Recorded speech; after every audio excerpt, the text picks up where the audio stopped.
Wells Fargo and big bank foreclosure. What you should know and what you need to know. Foreclosure is a common thing that can happen to anybody for any reason. Some of the most common reasons is unemployment, sickness, and even a death in the family. Although what we have learned is that sometimes the people that are being foreclosed haven't experienced any of the above. Sometimes these people shouldn't even have been experiencing foreclosure at all. Our main focus is going to be New Jersey and the state of New Jersey laws and how big banks get around the state of New Jersey laws.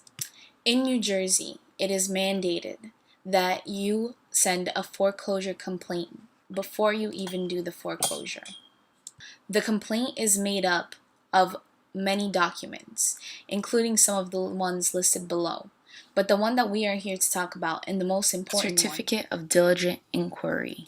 In a case in 2010, it was concluded that the first complaint would include the certificate of due diligence because they realized that many properties were being foreclosed without the lawyer actually going back and making sure that this house actually needed to be foreclosed.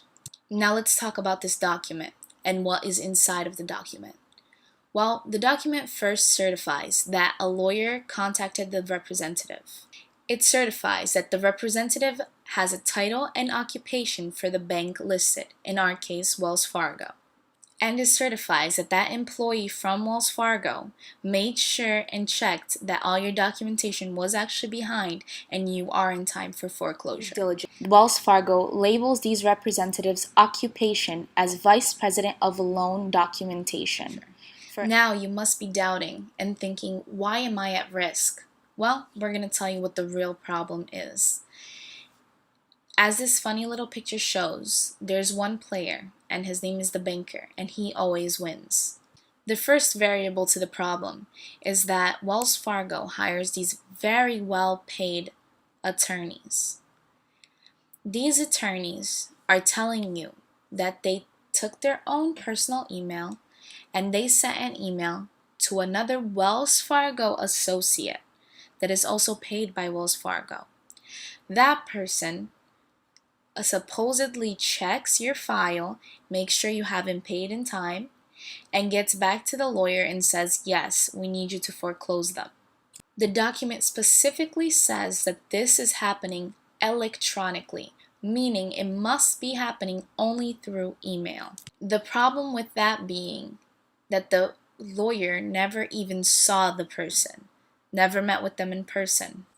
And now you're thinking your lawyer has a duty to protect you, so your lawyer wouldn't let that slip up. They would make sure the document is correct.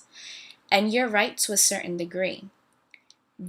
You can choose to go pro se legal and represent yourself, but for the sake of our examples, I will be using a lawyer to represent you. Is not a Wells Fargo paid associate with a team behind him.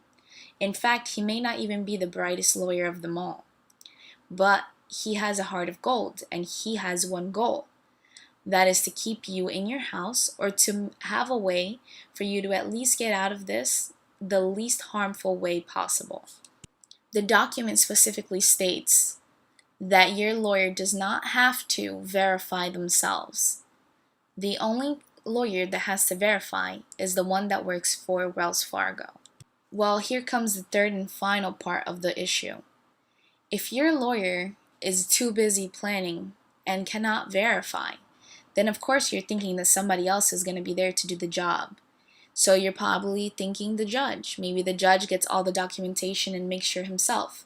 But the judge is too busy for that, so he does not do it. In fact, many judges are even shooting these issues to the side, turning a blind eye, as one may say. So you're thinking maybe it's a clerk or somebody that works below the judge, but they don't do it either. Review it. The people who do review it are extrajudicial people that are not actually part of the case. These people have no official training, but simply review what is submitted with no verification. Although this foreclosure unit is hired by Wells Fargo, so it's the same as if both sides were checking each other, and there are no unbiased parties to check for them. The document is said to speak for itself, meaning that as long as it's included in the first complaint, it's believed to be true.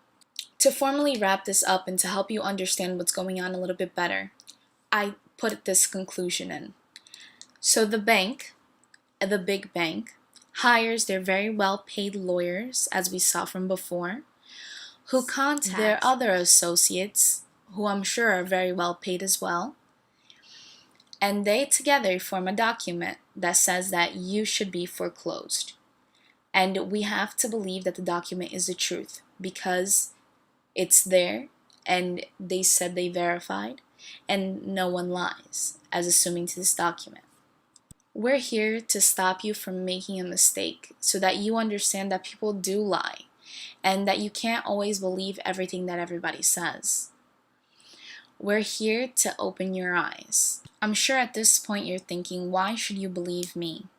What do I have that Wells Fargo doesn't have? Well, I did my research. We looked at cases in 5 different counties in New Jersey, all different types of banks. We looked at big banks just like JP Morgan and Chase and Merrill Lynch.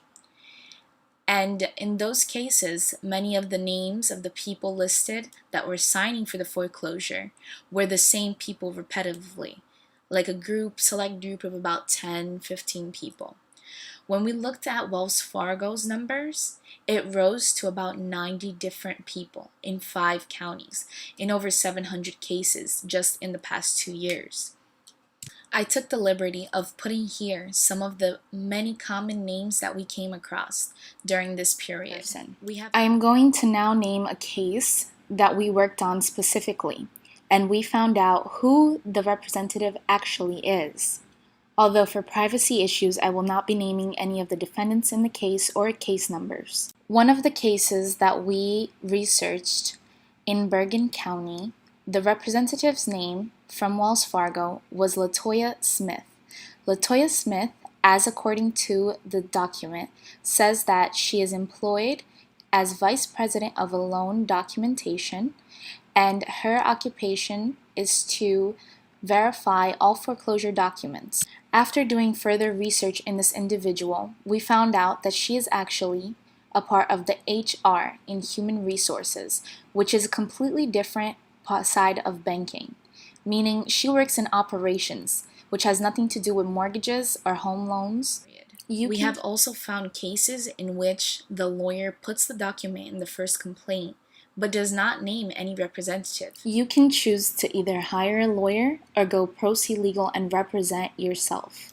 In the case that you do go pro se legal, just know that you do still have rights. You can request that this document is presented along with the person that signed to it. Use your resources to find who is responsible for this document and if this person actually works at Wells Fargo.